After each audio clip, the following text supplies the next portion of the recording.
বিসমিল্লাহির রহমানির রহিম। Dear student, সবাইকে শুভেচ্ছা জানিয়ে শুরু করছি একাদশ দ্বাদশ শ্রেণীর অর্থনীতি প্রথম পত্রের দ্বিতীয় অধ্যায় ভোক্তা উৎপাদকের আচরণের দশম লেকচার। তো 9টি লেকচারে উপযোগ এবং চাহিদার বিস্তারিত নিয়ে আলোচনা করেছি এবং আজকে চাহিদার ভেতরে ঢাল নিয়ে আলোচনা করবো। ঢাল জিনিসটা কি বা স্লুপ জিনিসটা আসলে কি, যদিও ঢাল বা স্লুপ সম্পর্কে এর আগের দুইটা লেকচারে আমি বলেছি। আজকের লেকচারটাই সম্পূর্ণ হবে যে ঢাল নির্ভর। ঢাল জিনিসটা আসলে কি? তো ডাল হচ্ছে যে ডাল যদি ধনাত্মক হয় তাহলে বলেছিলাম রেখাটা হয় কি ঊর্ধ্বগামী। ঢাল যদি ধনাত্মক হয় তাহলে রেখা হয় ঊর্ধ্বগামী এবং ঢাল যদি ঋণাত্মক হয় তাহলে রেখা হয় নিম্নগামী। অর্থাৎ ডাল ধনাত্মক হলে রেখা ডান দিকে ঊর্ধ্বগামী হবে এবং যদি ডাল ঋণাত্মক হয় বা স্লোপ যদি ঋণাত্মক হয় তাহলে রেখাটা ডান দিকে নিম্নগামী হয়। এইটা ডান দিকে নিম্নগামী কিভাবে হয় এবং ডান দিকে ঊর্ধ্বগামী কিভাবে হয় ওই বিষয়টা আজকে একটু নির্ণয় করে দেখাবো, জ্যামিতিক ভাবে ওটা একটু নির্ণয় করে দেখাবো। যেমন আমরা ঢাল বলতে কি বুঝি? তো ঢাল বলতে হচ্ছে যে স্বাধীন চলকের একক পরিবর্তনের ফলে অধীন চলকের যে পরিবর্তন হয় তাকে ঢাল বলে। তো ঢাল এবং প্রান্তিক অপেক্ষকের মধ্যে একটি সম্পর্ক আছে। ঢাল মানেই হচ্ছে প্রান্তিক অপেক্ষক। ওই যে উপযোগে যখন আমি বলেছিলাম যে দ্রব্যের বুগের একক পরিবর্তনের ফলে মোট বুগের যে পরিবর্তন হয় তাকে ঢাল বলে। যেমন আমি যখন প্রথম একক দ্রব্য বুক করেছিলাম তখন উপযোগ হয়েছিল মনে করো একক আপেল থেকে, প্রথম একক আপেল থেকে মনে করো উপযোগ পেয়েছিলাম 20 ইউটিল, মনে করো 20 ইউটিল পেয়েছিলাম। এবং একক থেকে আরো একটা একক যখন আমি বুক করছি দ্বিতীয় একক, দ্বিতীয় একক থেকে আমার প্রাপ্ত উপযোগটা হচ্ছে কত, মনে করলাম আমি 15 ইউটিল পেয়েছি, 15 ইউটিল। এখন আমার মোট উপযোগটা কত হয়েছে? মোট উপযুক্ত হয়েছে কত? 35 ইউটিল, 35 ইউটিল। এখন দ্রব্যের বুগের পরিবর্তন কত হয়েছে? 1 থেকে 2, অর্থাৎ দ্রব্যের বুগের পরিবর্তন হয়েছে 1 একক এবং মোট উপযোগের পরিবর্তন কত হয়েছে? 20 থেকে মোট উপযোগ হয়েছে 35, অর্থাৎ 15 একক বৃদ্ধি পাইছে। এই যে 1 একক দ্রব্য বুগের ফলে আমার 15 একক উপযোগ বৃদ্ধি পাইছে। এই যে 15 একক 1 একক বুক করার ফলে 15 একক বৃদ্ধি পাইছে, এই যে 15 একক বৃদ্ধি পাওয়াটা এটাই হচ্ছে আমার জন্য ঢাল, এটাই হচ্ছে এখানে ঢাল। আর আমি যদি জ্যামিতি রেখাচিত্রের সাহায্যে দেখাতে চাই তাহলে এটা কি আমার প্রান্তিক অপেক্ষক, দেখা কি এটাই হচ্ছে আমার ঢাল, বা এটা কি প্রান্তিক বলেছিলাম, এটাই হচ্ছে প্রান্তিক বলেছিলাম। এটা যে 20 থেকে 15 আরো বৃদ্ধি পাইছে 35 হয়েছে, তার মানে বৃদ্ধি পেয়ে কত হয়েছে? 35 হয়েছে। কত বৃদ্ধি পেয়েছে? 15 বৃদ্ধি পেয়েছে। এই 15 বৃদ্ধি পাওয়াটাই হচ্ছে কি বলেছিলাম? প্রান্তিক প্রান্তিক উপযোগ বলেছিলাম, বা প্রান্তিক অপেক্ষকও বলতে পারি, প্রান্তিক উপযোগ বা প্রান্তিক মান বলতে পারি। এই যে প্রান্তিক মান, এই প্রান্তিক মানটাই হচ্ছে ঢাল। দ্রব্যের বুক বা স্বাধীন চলক, দ্রব্যের বুকটা তো হচ্ছে স্বাধীনতা, আমি আমার ইচ্ছা মতো বুক করতে পারি। তাহলে দ্রব্যের বুক একক পরিবর্তনের ফলে মোট বুকের পরিবর্তন হয়েছে কি 15 একক, অর্থাৎ 15 একক বৃদ্ধি পেয়েছে, তার মানে 15 একক বাড়ছে। তার মানে প্রান্তিক বুক হচ্ছে কত? দ্রব্যের বুক এককের সাথে 15 একক উপযোগ, 15 ইউটিল উপযোগ কি হয়েছে? বৃদ্ধি পেয়েছে। তাহলে ওটাই হচ্ছে কি প্রান্তিক উপযোগ। তো আমি চাহিদার ক্ষেত্রে কি বলেছিলাম? দামের একক পরিবর্তনের ফলে চাহিদার যে পরিবর্তন হয় ওটাই হচ্ছে কি প্রান্তিক প্রান্তিক মান বা প্রান্তিক চাহিদা। এটা প্রান্তিক চাহিদাও বলতে পারি, সমস্যা নেই। তাই প্রান্তিক অপেক্ষক বা প্রান্তিক যেই মান ওটাই হচ্ছে ঢাল, প্রান্তিক মানটাই হচ্ছে আসলে ঢাল। প্রান্তিক মানের আরেক নাম হচ্ছে ঢাল বা স্লুপ। এখন প্রথমত আমি দেখাই যে একটা রেখা এখানে আঁকি, এই হচ্ছে একটি রেখা যেখানে আমি দিলাম এক্স আর ওদিকে দিলাম কত? ওয়াই, ওদিকে ধরলাম ওয়াই।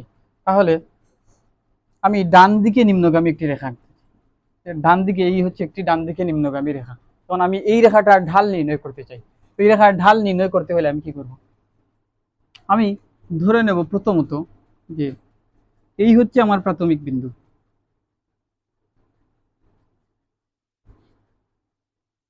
এটি হচ্ছে আমার প্রাথমিক বিন্দু।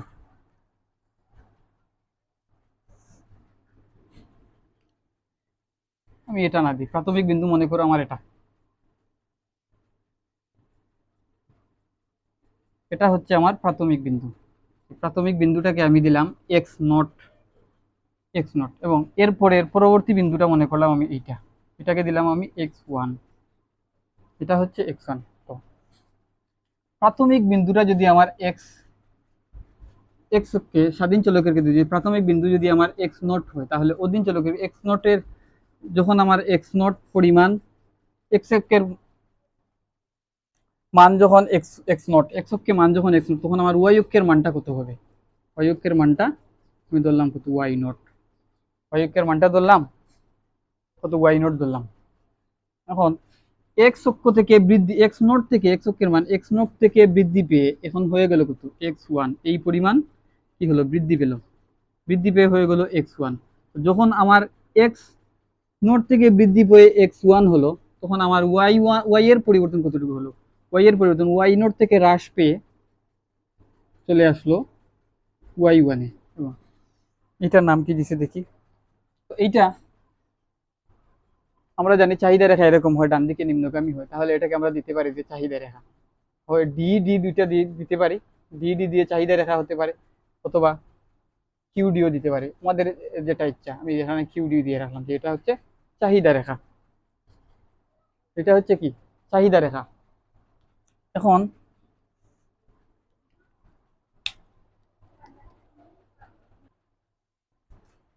এখানে আমি যে এই যে এক্স নট ওয়াই নট বিন্দুটাকে দিলাম এ বিন্দু, এবং এক্স ওয়ান ওয়াই ওয়ান বিন্দুটাকে দিলাম বি বিন্দু, এবং এই যে এখানে যে একটা সমকোণী ত্রিভুজ হয়েছে, যেখানে ত্রিভুজে 90 ডিগ্রি কোণ উৎপন্ন হয়েছে, এটাকে আমি দিলাম সি বিন্দু। এটাকে আমি নাম দিলাম সি বিন্দু। এটা পরবর্তীতে আমার কাজে লাগবে। তখন আমি চাই এই বিন্দুর ঢাল বের করতে,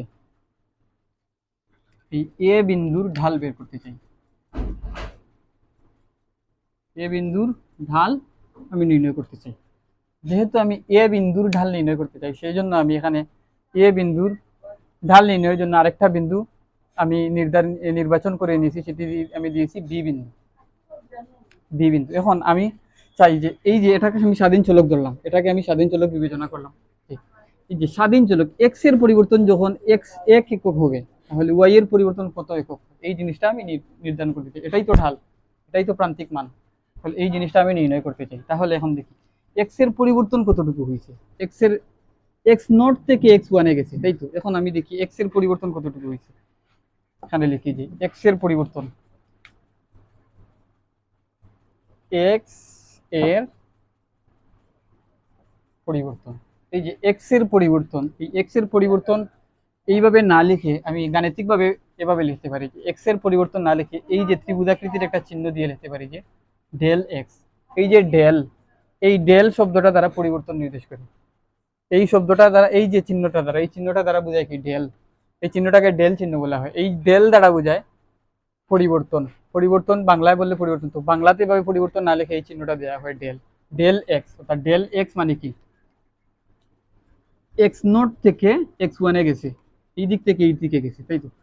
এই দিক থেকে এক্স নট থেকে বৃদ্ধি পেয়ে এক্স ওয়ানে গেছে, তাহলে এইটুকুর মান কত? এখন আমি যদি এক্স ওয়ান থেকে এই টোটাল অংশ থেকে যদি আমি এই অংশটাকে বাদ দিয়ে দিতে পারি, তাহলে এই যে এই অংশটুকুর মান আমি পেয়ে যাব। তাহলে আমি লিখি যে x one minus x nought. X one থেকে যখন এক্স নটটা বিয়োগ করে দেব, এই টোটাল অংশ থেকে যখন আমি এই টোটাল অংশ থেকে যখন আমি এই অংশটাকে বিয়োগ করে দেবো, তাহলে আমার এই অংশটা থাকবে। তাহলে এই অংশটা কি? এই অংশটার নাম কি? X nought x one. আমি এই অংশটাকে লিখতে পারি x nought x one, x nought x one. তাহলে ডেল এক্স বা এক্স এর পরিবর্তন কতটুকু হয়েছে? এক্স এর পরিবর্তন এইটুকু হয়েছে, এইটুকু হয়েছে এক্স এর পরিবর্তন। এখান থেকে এখানে বৃদ্ধি পাইছে মানে কি? পরিবর্তন হয়েছে না? বৃদ্ধি পাইছে মানেই তো পরিবর্তন হয়েছে। তখন পরিবর্তন হয়েছে। এখন আমি দেখতে চাই এক্স এর পরিবর্তন তো হয়েছে এইটুকু, ওয়াই এর এক্স এর এইটুকু পরিবর্তনের ফলে ওয়াই এর পরিবর্তন হচ্ছে এইটুকু, ওয়াই নট ওয়াই ওয়ান। অর্থাৎ এক্স এর পরিবর্তন এক্স নট থেকে এক্স ওয়ানে যাওয়ায় ওয়াই এর পরিবর্তন ওয়াই নট থেকে ওয়াই ওয়ানে চলে আসছে। ওটা বৃদ্ধি পাওয়ার ফলে ওটা কমে আসছে, এরকমই তো। তাহলে এখন আমি লিখতে চাই যে ওয়াই এর পরিবর্তন যদি আমি এখানে লিখি, ওয়াই এর পরিবর্তন, ওয়াই এর পরিবর্তন, এটাকে আমি যদি এইভাবে লিখি যে ডেল ওয়াই, ডেল ওয়াই সমান ওয়াই এর পরিবর্তন ডেল ওয়াই হয়েছে।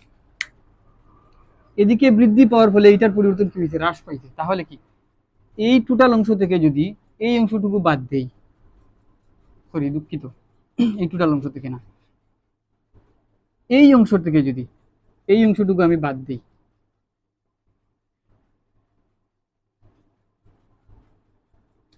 টোটাল অংশ থেকে যদি এইটাকে আমি বাদ দিই, একটু দেখি তো কি করলাম। যে স্টুডেন্ট একটু লক্ষ্য করে দেখি যে আমি এই টোটাল অংশ থেকে, আমি এটাকে একটু মুছি, আফিস হয়ে গেছে। এই টোটাল অংশ থেকে আমি কি করছি, এই টোটাল অংশ থেকে আমি এই অংশটুকুকে আমি বাদ দিছি, এই অংশটুকুকে আমি বাদ দিছি। এই টোটাল অংশ থেকে এইটুকু বাদ দেওয়ার ফলে এই অংশটুকু হয়েছে। এখন যেহেতু আমি এই অংশ তো এই এই জায়গা থেকে, এই বিন্দুর সাথে রিলেটেড বিন্দু কোনটা, এইটা, তখন আমি এই অংশ থেকে, এটা থেকে যেহেতু এইটা বাদ দিছি, তাহলে এই জায়গাতেও এইটা থেকে আমি এইটাকে বাদ দেবো, এটার সাথে রিলেটেড যেটা আছে সেটা বাদ দেবো। তাহলে এখন y1 থেকে আমি যদি y0 বিয়োগ করি, তাহলে দেখি y1 মাইনাস y0 সমান সমান, দেখো ছোট থেকে বড় কিছুকে বিয়োগ করলে, যেমন 2 থেকে যদি আমি বিয়োগ করি -5, তাহলে কি হবে, বিয়োগ হবে। 5 থেকে 2 গেলে কত হবে, 3 হবে, কিন্তু আগে একটা কি হবে, মাইনাস চিহ্ন হবে, কারণ ছোট থেকে বড় যখন আমরা বিয়োগ করি এর আগের চিহ্নটা কি, মাইনাস হয়। তো 2 থেকে 5 গেলে বা 5 থেকে 2 গেলে কত হয়, 3 হয়। কার চিহ্নটা বড়, মাইনাসের, ফার্স্টের চিহ্নটা মাইনাস, মাইনাসের মানটা বড়, মাইনাসের মানটা বড়, সেজন্য আগে মাইনাস করছি। এই জন্য এই ছোট অংশ থেকে যেহেতু আমরা বড় অংশটাকে বিয়োগ করছি, এই টোটাল অংশ থেকে যেহেতু আমরা এই অংশটাকে বিয়োগ করছি, তাই এই ছোট অংশ থেকে, এই ছোট অংশ থেকে, এই ছোট অংশ থেকে আমরা এই সম্পূর্ণ অংশটাকে বিয়োগ করছি, ছোট থেকে বড় বিয়োগ করছি, তার মানে আগে একটা মাইনাস হয়, তার মানে y1 y0, y1 y1 y0, অথবা y0 y1 যাই বলি না কেন, y0 y1 যেটাই বলি না কেন, y0 y1 যেটাই বলি না কেন, এটাই সত্যি হবে, y0 y1 বা y1 y0 একই জিনিস, সমস্যা নাই, লিখলাম y0 y1 বা y0 y1 লিখি বা y1 y0 লিখি, সমস্যা নাই, লিখলাম। এখন এখন যদি আমরা এই ঐকিক নিয়মে লিখতে চাই, যে এই অংশটুকু আমি ঐকিক নিয়মে এইভাবে লিখি যে x0 x1, x অক্ষের পরিবর্তন x0 x1 হলে, তাহলে এভাবে লিখি x অক্ষের পরিবর্তন x0 x1 হলে,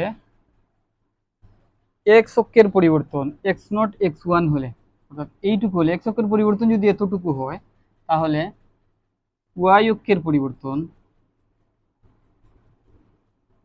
অক্ষের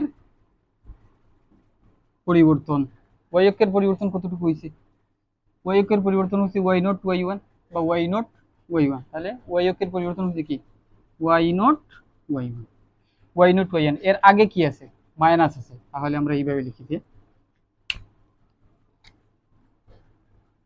minus y0 y1, minus y0 y1। এখন ঢাল জিনিসটা কি, ঢাল জিনিসটা হচ্ছে কি, স্বাধীন চলকের পরিবর্তন হতে হবে এক একক, তাহলে এখানে স্বাধীন চলক আমরা x কে বিবেচনা করেছি, স্বাধীন চলক কাকে বিবেচনা করছি, x কে বিবেচনা করছি, তাহলে এখন আমরা লিখতে পারি না যে x এর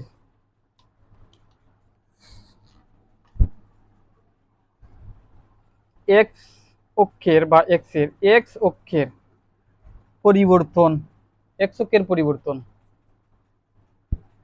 x অক্ষের পরিবর্তন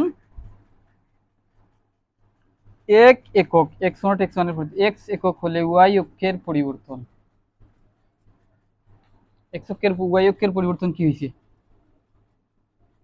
এইভাবে যদি এখন লিখি minus y0 y1 divided by x0 x1, x0 x1 এইভাবে লিখতে পারি। এখন এই যে লোভের আগে মাইনাস আছে আর হরের আগে মাইনাস আছে, এই মাইনাস চিহ্নটাকে আমরা চাইলে আগে নিয়ে লিখতে পারি। তাহলে এখন y0 y1, এই যে y0 y1, এইটার পরিবর্তে কি লিখতে পারি আমরা, ac, এই অংশটুকু, এই অংশটুকু লিখতে পারি ac, y0 y1 যেই কথা, ac একই কথা, তো y0 y1 এর পরিবর্তে লিখলাম কি ac, আর x0 x1 যে কথা, এর পরিবর্তে লিখলাম কি bc, তাহলে bc। এখন এসি, এসি বাই বিসি, কিন্তু এই ভগ্নাংশের আগে লব এবং হর, এই যে ভগ্নাংশ, এই ভগ্নাংশের আগের চিহ্নটা কি, মাইনাস, আগের চিহ্নটা কি মাইনাস মাইনাস, আগের চিহ্নটা হচ্ছে মাইনাস। যেহেতু আগের চিহ্নটা মাইনাস, আমরা জানি মাইনাস মাইনাস চিহ্নটা যদি মাইনাস থাকে, ঢালের চিহ্ন যদি মাইনাস থাকে, এই এই ওই অংশের মান তো হচ্ছে কি ঢাল। এই যে একক পরিবর্তনের ফলে যেটা হয় এটাই তো y nought y one by x nought x one.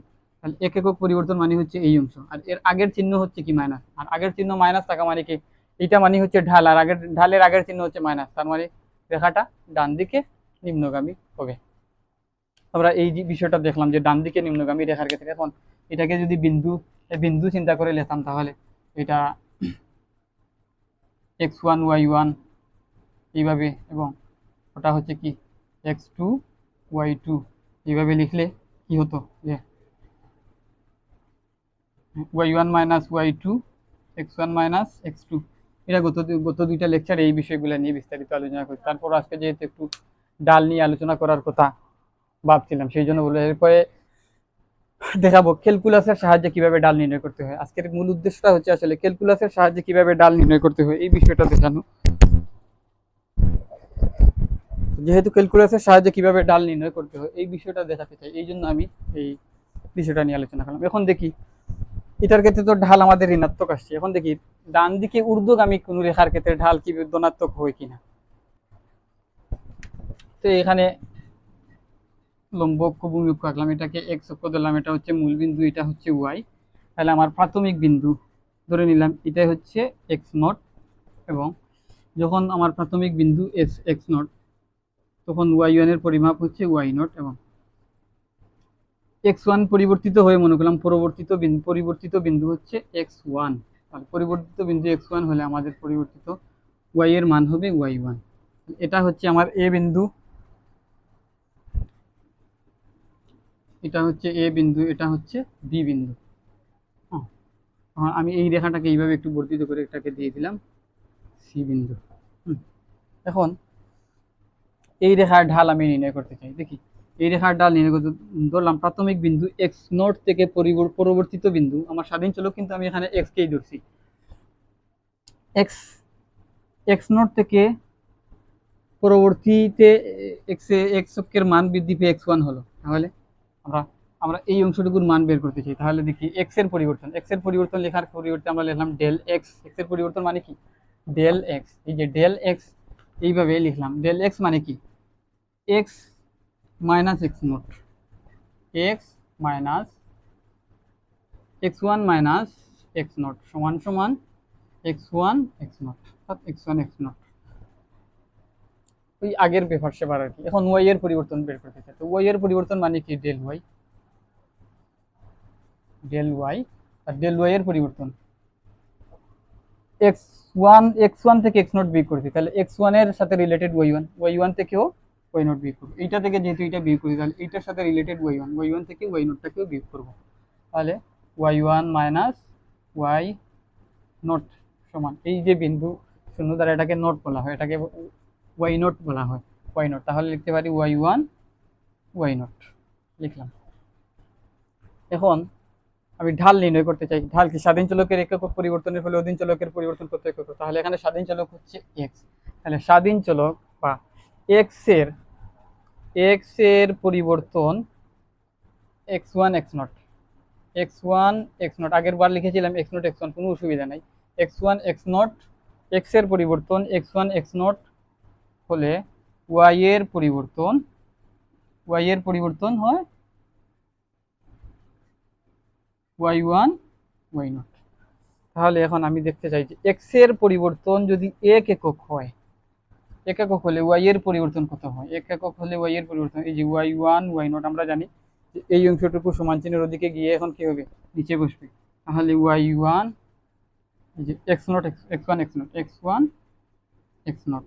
আচ্ছা, এই যে এক্স ওয়ান এক্স নট এখানের আগের চিহ্ন প্লাস এই আগের চিহ্ন কি প্লাস, তাহলে এই যে এক্স অক্ষের এক একক পরিবর্তন মানে কি y one y nought by x one x nought, এই অংশটুকু মানে কি এক্স অক্ষের এক একক পরিবর্তন। তাহলে এক্স অক্ষের এক একক পরিবর্তনের ফলে ওয়াই অক্ষের যে পরিবর্তন হয় এই অংশটুকু দ্বারা বোঝায়। তাহলে এটাই হচ্ছে কি ঢাল বা স্লোপ, এটাই হচ্ছে প্রান্তিক মান। তাহলে এই যে ওয়াই ওয়ান ওয়াই নট, এই যে ওয়াই ওয়ান ওয়াই নট যে কথা এ সি একই কথা, তাহলে লিখতে পারি ওয়াই ওয়ান ওয়াই নটের পরিবর্তে এই অংশ আর এই অংশ কি পরস্পর সমান, তাহলে A C x1 x0 x1 x0 যে কথা, বি সি বা সি এ একই কথা, সি এ লিখলাম আমি, এদিক থেকে লিখলাম সি এ অথবা বিসি, যাই লিখি না কেন, ও বিসি বিসি। তাহলে এই এর আগের চিহ্ন কি প্লাস, এর আগের চিহ্ন কি প্লাস, প্লাসে প্লাসে প্লাস, অর্থাৎ ঢাল হচ্ছে ধনাত্মক। ঢাল বা স্লোপ যদি ধনাত্মক হয় তাহলে রেখাটি ডান দিকে ঊর্ধ্বগামী হয়। তাহলে এই বিষয়টা এখন আমরা ফিল করলাম। এখন কি কত মিনিট করলাম,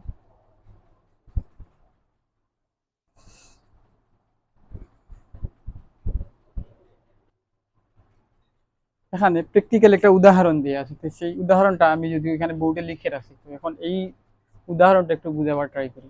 এই উদাহরণে দেওয়া আছে যে এটা হচ্ছে একটা যুগান রেখা, এটা যুগান রেখা, যুগান রেখার এটা হচ্ছে স্বাধীন চলক, যদিও যুগান রেখার উপরে লম্বককে দাম ধরা হয় এবং ভূমি অক্ষকে পরিমাণ ধরা হয়।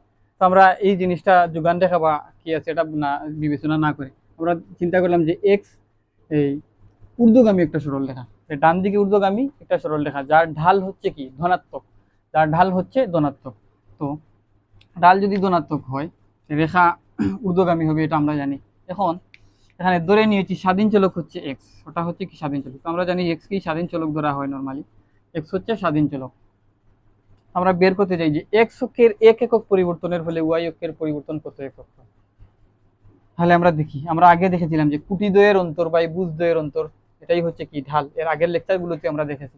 এখানে কুটি হচ্ছে ওয়াই আর ভুজ হচ্ছে কত এক্স, কুটি ওয়াই আর ভুজ হচ্ছে এক্স। তাহলে আমি এ বিন্দুর ঢাল নির্ণয় করতে চাই, এ বিন্দুর যদি ঢাল নির্ণয় করতে চাই তাহলে এ বিন্দুর কাছে আমি আরেকটা বিন্দু কল্পনা করলাম বি বিন্দু, তাহলে বি বিন্দু, এ বিন্দুতে এক্স এর মান যখন 10, ওয়াই এর মান তখন 5 বা 5, এক্স এর মান 10 হলে ওয়াই এর মান 5, এই দুইটার কম্বিনেশন বিন্দু হচ্ছে এ। এক্স এর মান 20 হলে ওয়াই এর মান 10, এই দুইটার কম্বিনেশন বিন্দু হচ্ছে বি। এক্স এর মান 30 হলে ওয়াই এর মান 15, এই দুইটার কম্বিনেশন বিন্দু হচ্ছে সি। এক্স এর মান 40 হলে ওয়াই এর মান 20, এই দুইটার কম্বিনেশন বিন্দু হচ্ছে ডি। এখানে একটা বিষয় তুমি লক্ষ্য করো যে এক্স এর পরিবর্তন 10 থেকে 20 অর্থাৎ 10 একক হয়েছে, ওয়াই এর পরিবর্তন 5 থেকে 10 অর্থাৎ 5 একক হয়েছে। আবার এক্স এর পরিবর্তন 20 থেকে 30 10 একক হয়েছে, ওয়াই এর পরিবর্তন 10 থেকে 15 এখানেও 5 একক হয়েছে, বৃদ্ধি পাইছে। তার মানে আমরা বলতে পারি না যে এক্স এর পরিবর্তন 10 একক, 10 থেকে 20 10 একক হলে 10 একক হলে ওয়াই এর পরিবর্তন, এক্স এর পরিবর্তন 10 একক হলে ওয়াই এর পরিবর্তন হয় 5 একক। সুতরাং এক্স এর পরিবর্তন 1 একক হলে ওয়াই এর পরিবর্তন হয় কত 5/10 সমান সমান কত 1/2। তাহলে ঢাল এই হাফ আসার কথা, অর্থাৎ এক্স এর 1 একক পরিবর্তনের ফলে ওয়াই এর পরিবর্তন হচ্ছে কি হাফ একক, হাফ একক। তো এখানে দেখি আমরা পাই কিনা, এ বিন্দুর ঢাল নির্ণয় করার জন্য আমরা এই 5 মানে কি 5 থেকে 10, 5 একক বৃদ্ধি পাইছে, তার মানে কি 10 থেকে 5 যদি বিয়োগ করি তাহলে এই যে লম্বকের মানটা আমরা পাই, তাহলে কি 10 থেকে 5 বিয়োগ করছি, তার মানে 10 থেকে 5 বিয়োগ করলে কত পাই 5 পাই, 5 পাইছি। এবং 10 থেকে 5 বৃদ্ধি পাইছে, এক্স এর মান পরিবর্তন কত হয়েছে 10 থেকে 20, এক্স এর পরিবর্তন হয়েছে কত বৃদ্ধি পাইছে কত 10 একক বৃদ্ধি পাইছে। তাহলে 10 একক পাওয়ার জন্য আমাদেরকে এখানে কি করতে হবে, এই যে এই 20 থেকে এই 10কে বাদ দিতে হবে, 20 থেকে 10 বাদ দিলাম 10 একক। তাহলে 5/10 মানে কত, কাটাকাটি যদি করি 1/2 মানে হাফ। তাহলে এই এ বিন্দুতে ঢাল বের হয়েছে কত হাফ। এখন বি বিন্দুতে ঢাল বের করতে হলে কি করতে হবে দেখি, বি বিন্দুতে যদি ঢাল বের করতে চাই, আমি বি বিন্দুতে ঢাল বের করতে চাই তাহলে আমি আরেকটা বিন্দু কল্পনা করলাম সি বিন্দু। তো বি বিন্দুতে 20, তখন ওয়াই এর মান হচ্ছে কত 10, এবং বি বিন্দু থেকে পরিবর্তিত হয়ে ওয়াই এর মান 30-এ গেল। তো সি বিন্দুতে তখন যখন ওয়াই এর মান 30-এ যায়, তখন ওয়াই এক্স এর মান 30-এ যায়, তখন ওয়াই এর মান হচ্ছে 15। এখন এই বিন্দু 15 থেকে যদি 10 বিয়োগ করি, 15 থেকে 10 বিয়োগ করি মানে 5, এবং 30 থেকে যদি 20 বিয়োগ করি হচ্ছে কত 10, এই দুইটার অনুপাত নিলে কি রেজাল্ট কি আসছে হাফ। তার মানে এখানেও কি ঢাল হাফ আসছে। একই সাথে সি বিন্দুর ক্ষেত্রে, সি বিন্দুর ক্ষেত্রেও আমি কি করছি এখানে ডি বিন্দু কল্পনা করে নিচ্ছি। তো ডি বিন্দু যদি কল্পনা করে নিই তাহলে এই 20 থেকে 15 বাদ দিলাম, 20 থেকে 15 বাদ দিলে 5, এবং যেহেতু 20 থেকে 15 বাদ দিয়েছি তাহলে এই 20 এর সাথে ওয়াই এর মান কত 40, এক্স এর মান 40, 40 থেকে 30 বাদ দিলাম, 40 থেকে 30 বাদ দিলে হাফ হচ্ছে। এখন ডি বিন্দুতে ঢাল বের করার জন্য আমি তো উপরে কোনো বিন্দু কল্পনা করি না, আমার উপরে কোনো বিন্দু কল্পনা করা লাগবে না। আমি যদি ডি বিন্দুতে ঢাল বের করতে চাই, এটার জন্য যদি আমি নিচে বিন্দু কল্পনা করি তাতেও আমার কোনো অসুবিধা হবে না। দেখি এখন আমি নিচে বিন্দু কল্পনা করলাম, ডি বিন্দুতে আমি ঢাল বের করতে চাই, আমি নিচে কল্পনা করলাম সি বিন্দুটাকে। তাহলে সি বিন্দুটাকে যদি আমি কল্পনা করি, তাহলে এখন কি করব, যেহেতু আমি কল্পনা করছি সি বিন্দুকে, তাই 15 থেকে 20 বাদ দিলাম, 15 থেকে 20 বাদ দিলাম। যেহেতু আমি 15 থেকে 20 বাদ দিচ্ছি, কোটি দ্বয়ের অন্তর, অর্থাৎ 15 থেকে 20 কোটি দ্বয়ের অন্তর নিচ থেকে উপরে নিয়েছি, তাহলে এখানেও কি করবো, এই 15 এর সাথে রিলেটেড বিন্দু কত, 30, এক্স এর মান হচ্ছে 30। তাহলে 30 থেকে বিয়োগ দেবো কত, 40। 30 থেকে বিয়োগ দিলাম 40। 15 থেকে যখন 20 বাদ দেবো তখন আমার -5 আসছে। 30 থেকে যখন আমি 40 বিয়োগ করি তখন -10 আসছে, এবং এই মাইনাসে মিলে হচ্ছে কি প্লাস, আর 5/10 হচ্ছে হাফ। তাহলে এখানেও কি হাফ আসছে। এখন ঢাল নির্ণয়ের তো কিছু বললাম, মেইন যেই কথাটা এখনো বলি নাই, মেইন কথা হচ্ছে আমার ক্যালকুলাসের সাহায্যে কিভাবে আমরা ঢাল নির্ণয় করতে পারি। এই যে সূত্রগুলা দেখলাম, এই যে কুটি দ্বয়ের অন্তর বা ভুজ দ্বয়ের অন্তর, এটা দিয়ে যে ঢাল নির্ণয় করলাম, এটা শুধুমাত্র সরল রেখার ক্ষেত্রে প্রযোজ্য। অর্থাৎ ওই যে x মাইনাস x1 বা y minus y1 by y1 minus y2 equal x minus x1 minus x2। এই যে সূত্রটা, এই সূত্রটা শুধুমাত্র সরল রেখার ক্ষেত্রে, এইভাবে হোক সরল রেখা, এইভাবে হোক, এইভাবে হোক, এইভাবে হোক, এটা সরল রেখার ঢাল নির্ণয়ের ক্ষেত্রে এই সূত্রগুলো প্রযোজ্য, এবং সরল রেখার ঢাল নির্ণয়ের ক্ষেত্রে, এবং এটা দিয়ে সমীকরণও নির্ণয় করা যায় আমরা জানি। এখন এটা ছাড়াও বক্ররেখার ক্ষেত্রে এই যে যদি রেখাটা এরকম হতো, এইরকম হইতো, তাহলে এইখানে একটা ডাল হইতো, এখানে একটা ডাল হইতো, এখানে একটা ডাল হইতো, অর্থাৎ এক একক পরিবর্তনের ফলে ওয়াই অক্ষের পরিবর্তন এক এক সময় এক একটা মান আসতো। তো সেই ক্ষেত্রে আমরা এই যে কুটি দ্বয়ের অন্তর বা বুজ দ্বয়ের অন্তর, এই সূত্র প্রয়োগ করে আমরা এই ঢালটা নির্ণয় করতে পারি না। এইটার জন্য আমাদেরকে ব্যবহার করতে হয় ক্যালকুলাস। ক্যালকুলাসের দুইটা পার্ট আছে, অন্তর্কলন এবং সমাকলন, অর্থাৎ ডিফারেন্সিয়েশন এবং ইন্টিগ্রেশন। তো ঢাল নির্ণয় করার ক্ষেত্রে সাধারণত ডিফারেন্সিয়েশন বা ডিফারেন্সিয়াল ক্যালকুলাসটাকে ব্যবহার করা হয়। তো ডিফারেন্সিয়েশন বা ডিফারেন্সিয়াল ক্যালকুলাস ব্যবহার করে কিভাবে ঢাল নির্ণয় করতে হয়, আমরা শুধু এই অন্তর্কলনের পাওয়ারের সূত্র সম্পর্কে কিছু ধারণা নেব।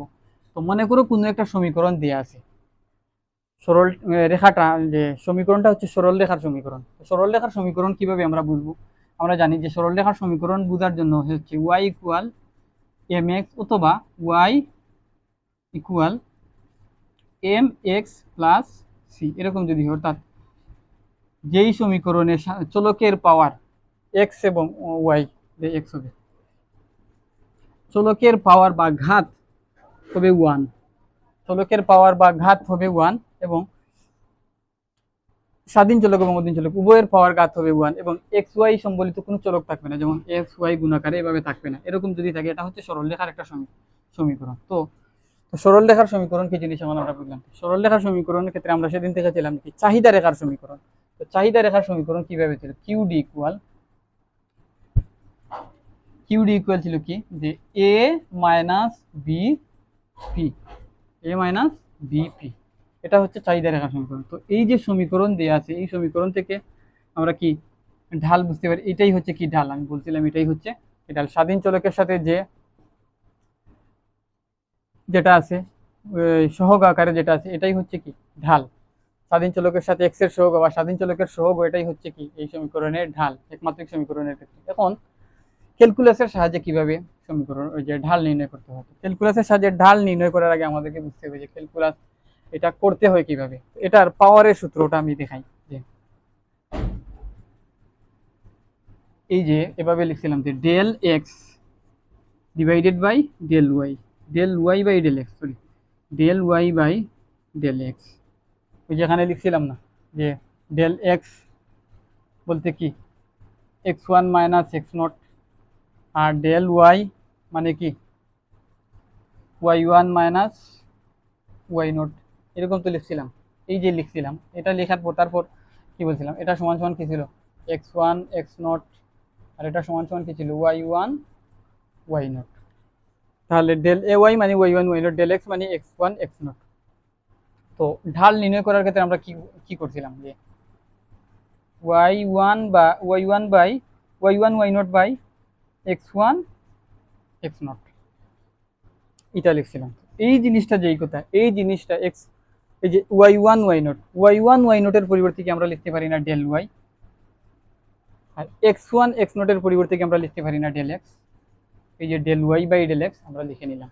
এখন del y by del x এটা দ্বারা কি নির্দেশ করি? এটা দ্বারা নির্দেশ করে হচ্ছে কি যে স্বাধীন চলকের এক একক পরিবর্তনের ফলে অধীন চলকের পরিবর্তন, অর্থাৎ এক্স এর এক একক পরিবর্তনের ফলে ওয়াই এর যে পরিবর্তন হয় এই অনুপাতটা নির্দেশ করে। এক্স এর এক একক পরিবর্তনের ফলে ওয়াই এর পরিবর্তন এর অনুপাত এটা দ্বারা নির্দেশ করে।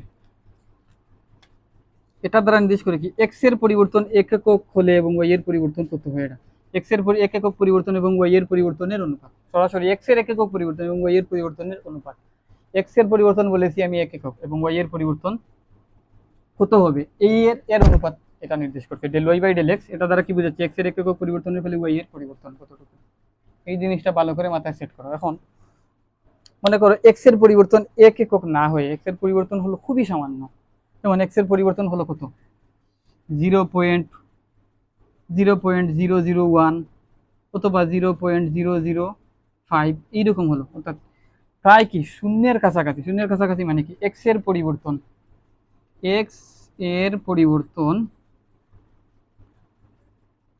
শূন্যের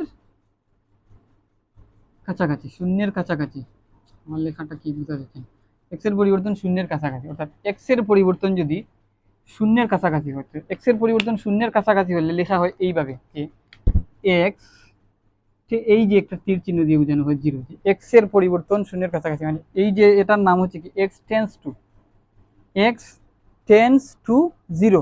অর্থাৎ এক্স এর পরিবর্তন যখন শূন্যের কাছাকাছি হয় তখন এটাকে এইভাবে না লিখে এই যে del y by del x, অর্থাৎ y1 y0 by x1 x0 যেটাকে del y by del x লিখছি, এইটাকে এইভাবে না লিখে যদি এক্স এর পরিবর্তন শূন্যের কাছাকাছি হয়, এক্স এর পরিবর্তন যদি শূন্যের কাছাকাছি হয় তাহলে লেখা হয় কি ডেল ওয়াই ডেল এক্স, অর্থাৎ ডিডি এক্স ওয়াই, অর্থাৎ এক্স এর পরিবর্তন শূন্যের কাছাকাছি হলে ওয়াই এর পরিবর্তন কতটুকু হবে তার অনুপাত। এই যে এক্স এর পরিবর্তন শূন্যের কাছাকাছি হলে ওয়াই এর পরিবর্তন কতটুকু হবে, এক্স এর পরিবর্তন শূন্যের কাছাকাছি হলে ওয়াই এর পরিবর্তন কতটুকু হবে, এটাই হচ্ছে কি ঢাল, ঢাল। তো এটাকে যেহেতু শূন্যের কাছাকাছি হয় এটাকে এইভাবে না লিখে ডেল না লিখে এইভাবে ডিডি দ্বারা লেখা, এটা হচ্ছে কি এই যে ডিডি এটা হচ্ছে কি অপারেটর, এটা হচ্ছে কি অপারেটর, তার ডিফারেন্সিয়েশনের অপারেটর, অন্তর্কলনের অপারেটর, এটা হচ্ছে কি ডিফারেন্সিয়েশনের অপারেটর। এই দুইটা জিনিস যখন এক্স এর পরিবর্তন যখন শূন্যের কাছাকাছি হয় তখন del y by del x বা এক্স এর পরিবর্তন শূন্যের কাছাকাছি হয় এইভাবে এক্স টেন্স টু জিরো না লিখে আমরা del y by del x অর্থাৎ d d x y, del y by del x উচ্চারণ করাটা শুদ্ধ না, শুদ্ধ উচ্চারণ হচ্ছে ডিডি এক্স ওয়াই, অর্থাৎ এক্স এর পরিবর্তন শূন্যের কাছাকাছি হলে ওয়াই এর পরিবর্তন। তো যখন ডিডি অর্থাৎ অপারেটর ডিডি ব্যবহার করবো তার ডিফারেন্সিয়াল অপারেটর দুইটা ব্যবহার করবো, এই যে ডিফারেন্সিয়াল এই ডিটা হচ্ছে কি ডিফারেন্সিয়াল অপারেটর। ডিফারেন্সিয়াল অপারেটরটা আমরা যখন ব্যবহার করবো তখন আর আমরা এক্স টেন্স টু জিরো এই জিনিসটা লিখতে পারি, লেখা লাগবে না, কারণ যখন আমরা এই যে ডিফারেন্সিয়াল অপারেটরটা ইউজ করবো তখন ওটা এমনিতেই বুঝাবে কি এক্স এর পরিবর্তন হচ্ছে শূন্যের কাছাকাছি। তো যখন এক্স এর পরিবর্তন শূন্যের কাছাকাছি হয় তখন এর অন্তর্কলন কিভাবে করতে হয়, এর এই সমাধানটা করতে হয় কিভাবে, বা এই যে এই ঢালটা নির্ণয় করতে হয় কিভাবে। যেমন মনে করো দেয়া আছে একটা সমীকরণ এরকম যে y equal 5x y equal x to the power 4 এই দেয়া আছে একটা চলক। এখন এইটা হচ্ছে কি পাওয়ারের সূত্র পড়ে, অন্তর্কলনের পাওয়ারের সূত্র পড়ে। তো পাওয়ারের সূত্রের নিয়ম হচ্ছে d d x to the power n divided by dx হলে dx যদি হয় তাহলে n x to the power n minus 1 এইভাবে করতে হয়। তখন এটাকে কিভাবে করতে হয় দেখি, এই যে d x to the power n divided by x, এই যে x to the power n এটা মানে হচ্ছে ওয়াই আর কি, y function of y is function of x, y হচ্ছে কি এক্স এর একটি ফাংশন বা অপেক্ষক। এটা তো মনে হয় এই অধ্যায়ে আছে লিখেছি, আমি যদি এই বিষয় নিয়ে লেকচার দিই নি।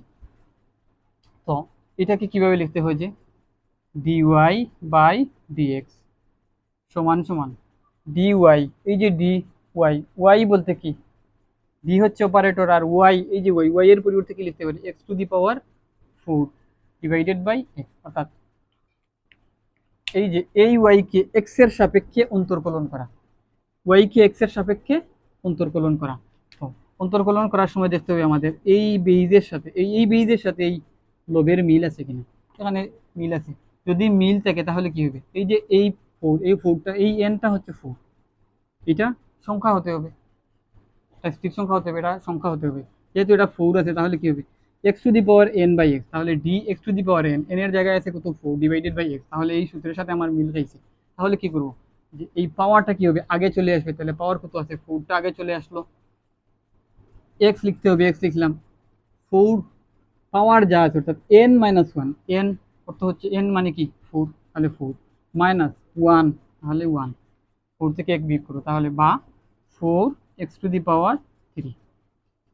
এভাবে করতে হবে, এভাবে করবো। এখন আমি যে চাহিদা সমীকরণ যেটা আছে, অনেক লম্বা হয়ে গেছে ক্লাসটা, চাহিদা সমীকরণের ঢালটা আমি নির্ণয় করে ক্লাসটা শেষ করে দিচ্ছি। চাহিদা সমীকরণ কি ছিল, এরকম যে q d equal a minus b p, বা কালকে এরকম ছিল q d equal 100 minus twice p, এরকম ছিল।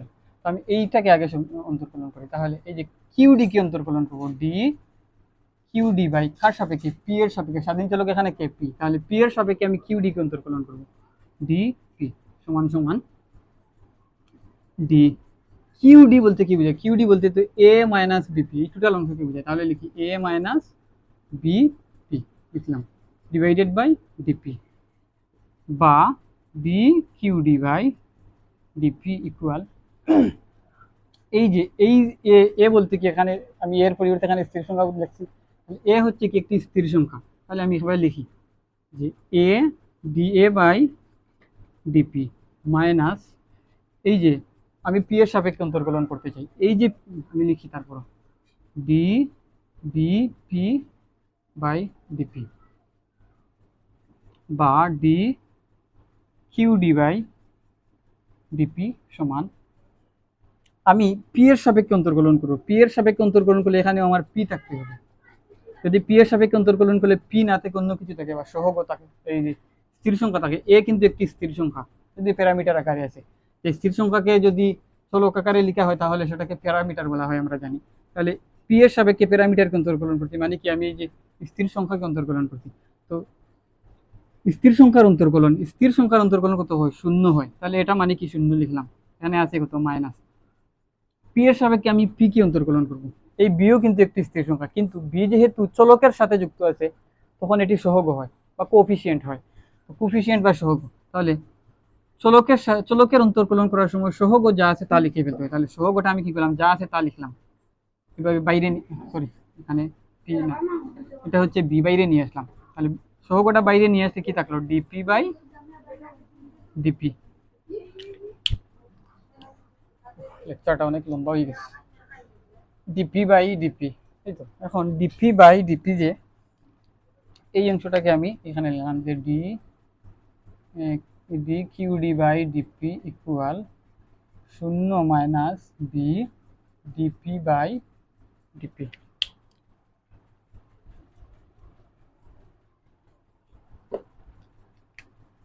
বা d q d by d p equal, এই শূন্যটাকে আমি বাদ দিয়ে দিলাম, মাইনাস বি, তাহলে এই যে সমীকরণ কি, পাওয়ার এখানে এক্স এর পরিবর্তে কি দিয়ে আছে, পি আছে, পি এর পাওয়ার কত ওয়ান, তাহলে ওয়ানটা কি আগে চলে আসবে, তারপর পি এর পাওয়ার ওয়ান আছে, তাহলে পি এর পাওয়ার ওয়ান থেকে ওয়ান বিয়োগ যাবে, তাহলে ওয়ান থেকে যদি ওয়ান বিয়োগ যায় তাহলে আমি আর একটা লাইন লম্বা করে লিখি, ডিপি ইকুয়াল মাইনাস বি, ওয়ানের সাথে গুণ হলে বি হলো, তাহলে p to the power b, p to the power zero, one থেকে ওয়ান গেলে জিরো, তার মানে কোনো কিছুর পাওয়ার যদি জিরো হয় তাহলে সেটা কি হবে, এখানেই আমি লিখি, তাহলে সেটা হবে কি ওয়ান হবে, তাহলে কোনো কিছুর পাওয়ার জিরো হলে সেটা ওয়ান হয়, তাহলে এইটা লিখি, হ্যাঁ তার মানে কি দাঁড়ালো, শুধুমাত্র কি বি থাকলো, ওয়ান গুণ করলে বি এর সাথে বি থাকলো, বি এর আগে চিহ্ন কি আছে মাইনাস, তাহলে আমরা গতদিনও কি দেখছিলাম যে এইটাই কি ছিল, এটা ছিল ঢাল, আর ঢালের আগে কি আসছিল মাইনাস, মানে কি লেস দেন জিরো, এখন এইটাকে যদি এই একই নিয়ম ফলো করে করি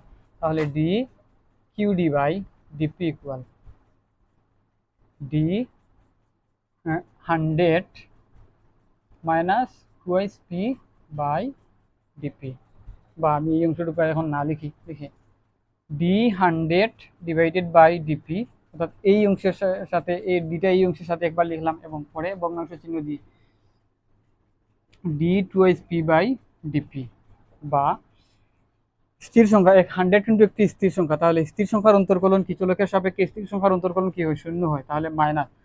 আর পি এর সাপেক্ষে পি এর অন্তর্কলন, তাহলে পি এর সাপেক্ষে পি এর অন্তর্কলন, পি এর সাথে এই যে 2টা সহগ আকারে আছে, যেহেতু চলকের সাথে স্থির সংখ্যা যুক্ত থাকলে সেটি সহগ হয়, তাহলে সহগটা কি বাইরে চলে আসবে, বাইরে চলে আসলো।